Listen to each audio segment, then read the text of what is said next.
So I am Martin Green. I am the head of whisky here at Graham Budd Auctions. My background is that I've been in the auction business for over 35 years now. My very first job was with the wine department of Christie's at that time, who introduced a section of whisky into a wine sale in 1989. That was where I really got involved. One of the directors of a Scotch whisky company called Ballantyne's was selling his collection as well as part of a collection of wine. And so the whisky stock that came in with that consignment was put into the very first sale. That's really where I began to get interested in whisky. And things really grew from there.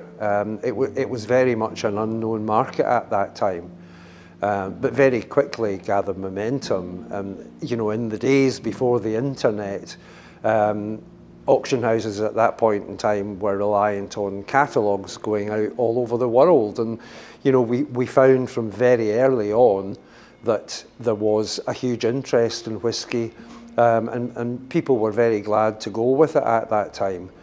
And we uncovered a lot of rare bottles, you know, both blended whiskies and various others that had historical interest as well.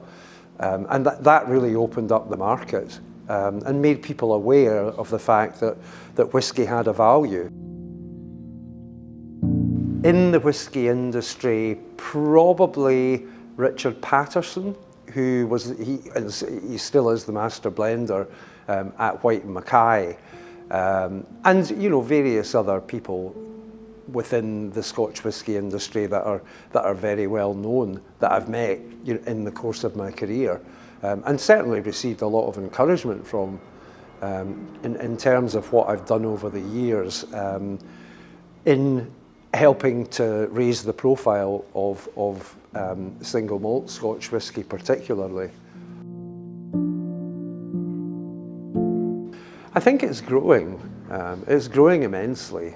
And you know, you brought up the subject of authenticity. That is really important and always will be, obviously.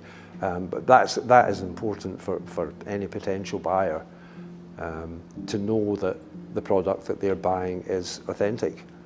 But in terms of the future, I think the future is very, very bright for the auction market. If that doesn't exist and you don't have an auction house with integrity and pedigree and credibility to resell something, then it would leave people in a very stuck situation.